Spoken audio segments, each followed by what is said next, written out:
Film की शुरुआत 1988 के एक बारिश वाले दिन से होती है। ओडेसो नाम का एक आदमी नशे में धुत होता है और पुलिस स्टेशन में खूब हंगामा करता है। इसी वजह से पुलिस उसे पकड़कर अंदर बंद कर देती है। कुछ देर बाद उसका एक दोस्त आता है और उसे जमानत पर छुड़वा लेता है। स्टेशन से बाहर निकलकर ओडेसो सड़क किनारे लगे एक फोन बूथ से अपनी पत्नी को कॉल करता है और वो अपनी बेटी के जन्मदिन की बात करता है और कहता है कि वो जल्दी घर पहुंचेगा। लेकिन जैसे ही उसका दोस्त कुछ देर के लिए ध्यान हटाता है, ओडेसो अचानक गायब हो जाता है। ना कोई शोर, ना कोई सुराग, बस पलक झपकते ही वो दुनिया से गायब। कुछ समय बाद ओडेसो की आंख खुलती है और वो खुद को एक छोटे से कमरे में पाता है। कमरा देखने में होटल जैसा लगता है, लेकिन असल में वो एक कैद खाना था। बाहर निकलने का कोई रास्ता नहीं, खिड़की नहीं, दरवाजा हमेशा बंद रहता है। दुनिया से जुड़ने के लिए सिर्फ एक टीवी। उसे समझ नहीं आता कि उसे किसने बंद किया, बंद क्यों किया और कितने समय के लिए। हर दिन उसे खाने में सिर्फ तले हुए मोमोज, फ्राइड डम्पलिंग मिलते हैं। वही खाना, वही कमरा, वही चार दीवारें, रोज एक जैसी जिंदगी। टीवी ही ओडेसो की दुनिया बन जाता है। एक दिन खबर आती है कि उसकी पत्नी की बेरहमी से हत्या कर दी गई है। सबसे बड़ा झटका तब लगता है जब न्यूज में बताया जाता है कि हत्या का शक ओडेसो पर ही है, क्योंकि घटना स्थल पर उसका खून मिला था। कुछ समय बाद उसे ये भी पता चलता है कि उसकी बेटी को किसी ने गोद ले लिया है। अब उसके पास ना पत्नी है, ना बच्ची, ना नाम और ना पहचान। वो पूरी दुनिया में अकेला रह जाता है। समय गुजरता जाता है, दिन, महीने और साल। अकेलापन और गुस्सा उसे धीरे धीरे पागलपन की तरफ ले जाने लगता है। वो कई बार आत्महत्या की कोशिश करता है, लेकिन हर बार उसे बचा लिया जाता है। जैसे कोई चाहता ही नहीं कि वो मरे। यहीं पर ओडेसो के अंदर कुछ टूट जाता है और कुछ नया पैदा होता है। वो तय करता है कि अब वो रोएगा नहीं, बदला लेगा। वो दीवारों पर मुक्के मार मार कर खुद को मजबूत बनाता है। टीवी देखकर लड़ाई के दाव सीखता है। दीवार में धीरे धीरे छेद करना शुरू करता है ताकि एक दिन भाग सके। वो खुद को एक फाइटर में बदल लेता है। करीब 15 साल बीत जाते हैं। जब वो दीवार तोड़कर भागने के बिल्कुल करीब होता है, तभी एक दिन उसे नशीली गैस सूंघा दी जाती है। वो बेहोश हो जाता है। जब आँख खुलती है तो वो खुद को एक सूटकेस के अंदर शहर की एक छत पर पाता है। अब वो आज़ाद है, लेकिन सवाल वही है, उसे बंद क्यों किया गया, किसने किया और अब अचानक छोड़ क्यों दिया गया। असल में उसकी रिहाई कोई रहब नहीं, बल्कि एक और खतरनाक खेल की शुरुआत थी। आज़ाद होने के बाद ओडेसो छत पर खड़ा होता है, दिमाग में हजार सवाल। वहीं उसकी मुलाकात एक ऐसे आदमी से होती है जो आत्महत्या करने वाला था। डेसो उसे रोकता नहीं, बस अपनी पूरी कहानी सुना देता है। कैसे 15 साल तक बिना वजह बंद रहा, कैसे उसकी जिंदगी तबाह हो गई।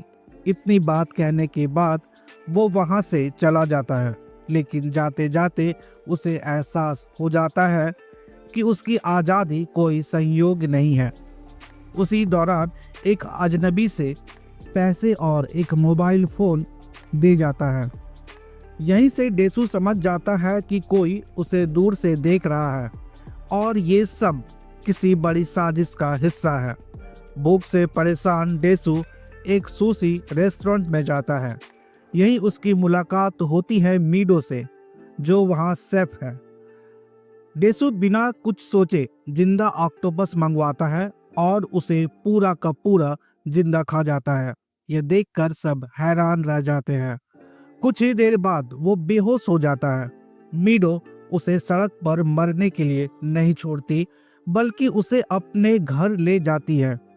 होश में आने के बाद डेसू उसे अपनी 15 साल की कैद में लिखी डायरी पढ़ने को देता है। डायरी पढ़कर मीडो को उस पर तरस आता है और वो ये तय करती है कि वो डेसू की मदद करेगी।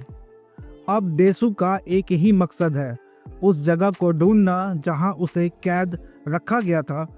उसे बस एक ही चीज याद है, वो फ्राइड डंपलिंग जो उसे रोज खाने को मिलती थी।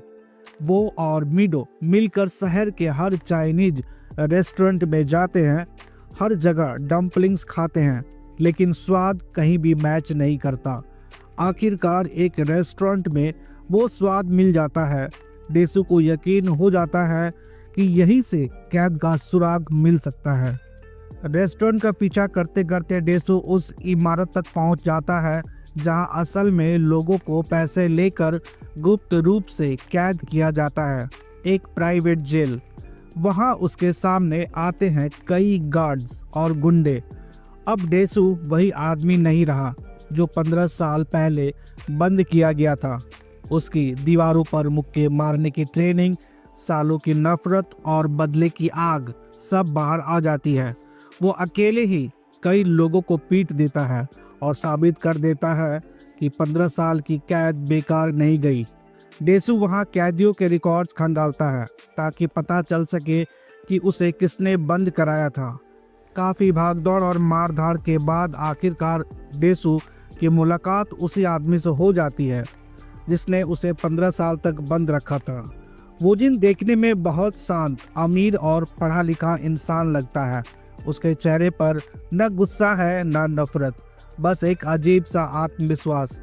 वो डेसू से साफ साफ कहता है कि मैंने तुम्हें यूं ही बंद नहीं किया था और तुम्हारी रिहाई भी मेरी ही प्लानिंग का हिस्सा है। वो जिन डेसू को एक खतरनाक खेल में फंसा देता है। वो उसे 5 दिन का समय देता है ये जानने के लिए कि आखिर क्यों 15 साल तक कैद रखा गया था। अगर डेसू सच पता कर लेता है तो वो जिन खुद को मार लेगा, और अगर नहीं कर पाया तो अंजाम और भी भयानक होगा। अब डेसू समझ जाता है कि इस सब का रिश्ता उसके अतीत से जुड़ा है। वो अपने पुराने दोस्त जुहवान से मिलता है और अपने स्कूल के दिनों को याद करने की कोशिश करता है। वो बैठकर एक एक नाम लिखता है, किससे झगड़ा हुआ था, किससे दुश्मनी थी, किसकी जिंदगी में उसने कभी दखल दिया था। धीरे धीरे उसे शक होने लगता है कि पूरी सजा स्कूल के समय की किसी गलती की वजह से मिली है। लेकिन सवाल यह है, आखिर ऐसी कौन सी बात थी जिसके लिए किसी ने 15 साल की सजा सुना दी। अब डेसू और मीडो मिलकर इंटरनेट पर खोज शुरू करते हैं। पुरानी स्कूल फोटो, स्टूडेंट रिकॉर्ड और पुराने नामों को खंगालते खंगालते उन्हें एक शब्द बार बार दिखता है, एवरग्रीन। ये सुराग उन्हें ले जाता है डेसू के पुराने school song rock high school की तरफ। अब कहानी पूरी तरह साफ होने लगती है कि जो कुछ भी हो रहा है उसकी जड़ें स्कूल के दिनों में छिपी है। इन सब तनाव और डर के बीच मीडो ही डेसू का एकमात्र सहारा बन जाती है। दोनों के बीच पहले भावनात्मक और फिर शारीरिक नज़दीकियां बढ़ने लगती है। मीडो डेसू को फिर से इंसान जैसा महसूस कराती है, लेकिन शायद यह रिश्ता भी वूजिन के खतरनाक प्लान का हिस्सा है। डेसू को लगता है कि मीडो उसकी जिंदगी की रोशनी है, जबकि असल में वही रोशनी उसे सबसे अंधेरे सच की तरफ ले जा रही थी। अब डेसू को पूरा यकीन हो जाता है कि उसकी सजा का रिश्ता स्कूल के दिनों से है। वो अपने पुराने school song rock high school पहुंचता है। स्कूल की इमारत, सीढ़ियां और क्लासरूम देखते ही उसके दिमाग में पुरानी यादें घूमने लगती है। तभी उसे एक बहुत पुरानी बात याद आती है।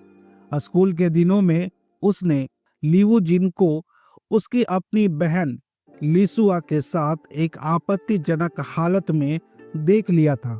उस वक्त डेसू ने ये बात मजाक या लापरवाही में अपने एक दोस्त को बता दी थी, लेकिन वही बात धीरे धीरे अफवाह बनकर पूरे स्कूल में फैल गई। यहीं से एवरग्रीन नाम का रहस्य असल मायने लेने लगता है। फ्लैशबैक में दिखाया जाता है कि डेसू की फैलाई बात असल में झूठ नहीं, सच थी। लेकिन इस सच की कीमत लिसुआ को चुकानी पड़ी। पूरे स्कूल में बदनामी, ताने, अकेलापन और मानसिक दबाव। वो गर्भवती हो गई और समाज के डर से टूट चुकी थी। आखिरकार शर्म और तनाव से परेशान होकर वो एक पुल से कूदकर आत्महत्या कर लेती है। उस दिन के बाद लिवुजिन की जिंदगी भी खत्म हो जाती है।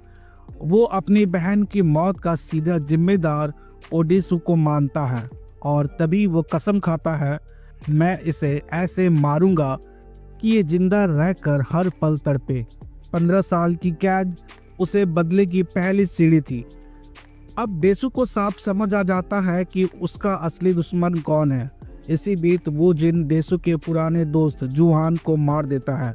यह देखकर डेसु डर जाता है। उसे लगता है कि अगला नंबर मीडो का हो सकता है। वो मीडो को बचाने की कोशिश करता है, उसे सुरक्षित जगह पर रखना चाहता है, लेकिन उसे जरा भी अंदाजा नहीं होता कि मीडो तो बहुत पहले से वुजिन के जाल में फंसी हुई है। असल खेल अब सबके सामने आता है। डेसु आखिरकार वुजिन के शानदार पेंट हाउस ऑफिस पहुंचता है। यहाँ कोई मारधाड़ नहीं होती, यहाँ शुरू होता है एक दिमागी जंग।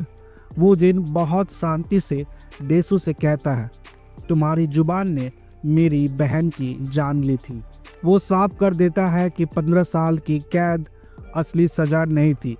असली सजा तो उसकी रिहाई के बाद शुरू हुई, जहां उसे खुद के ही कर्मों से टकराना था। वुजिन डेसु को एक टेप और कुछ तस्वीरें दिखाता है। उन्हें देखते ही डेसु अंदर से टूट जाता है। उसे धीरे धीरे समझ आने लगता है कि मीडो से उसकी मुलाकात, उसका प्यार, उसका सहारा, सब कुछ पहले से प्लान किया गया था। यहीं से फिल्म अपने सबसे खौफनाक, दिल तोड़ने वाले राज की तरफ बढ़ती है। मीडो उसकी अपनी बेटी है, जिस बेटी को वो 15 साल पहले खो चुका था, जिसके लिए वो जीता रहा, जिसे वो मरा हुआ समझ बैठा था, उसी के साथ वो अनजाने में रिश्ता बना बैठा। ये सब कोई इत्तेफाक नहीं था। लिवुजिन ने बहुत सोच समझकर मीडो को चुना, उसे डेसु की जिंदगी में लाया और दोनों के पास आने दिया, ताकि डेसु को शारीरिक नहीं, आत्मा से तोड़ा जा सके। वो जिन साफ कहता है, तुमने मेरी बहन की जिंदगी बर्बाद की थी और मैं तुम्हारी आत्मा बर्बाद करूंगा। सच सामने आते ही ओडेसु पूरी तरह टूट जाता है। वो वुजिन के सामने घुटनों पर गिर जाता है, रोता है, गिड़गिड़ाता है। वो कहता है, मुझे मार दो, लेकिन मीडो को सच मत बताना। वो अपनी जीभ काट लेता है ताकि आगे कभी किसी की जिंदगी अपनी जुबान से बर्बाद ना कर सके। ये वही जुबान थी जिसकी वजह से वुजिन की बहन मरी थी। ये सीन दिखाता है कि डेसु ने अपने सबसे बड़ी गलती की कीमत सबसे भयानक तरह से चुकाई। वुजिन ये सब देखकर पहली बार भावनात्मक रूप से हिल जाता है। उसे लगता है कि उसका बदला पूरा हो चुका है। अब उसके पास जीने की कोई वजह नहीं बचती। वो लिफ्ट में जाता है, अपनी बहन की यादों में डूबता है और खुद को गोली मारकर आत्महत्या कर लेता है। उसका बदला पूरा हो चुका था, लेकिन शांति अभी भी नहीं मिली। वुजिन के मौत के बाद डेसु मीडो को बचाने के लिए हिप्नोसिस का सहारा लेता है।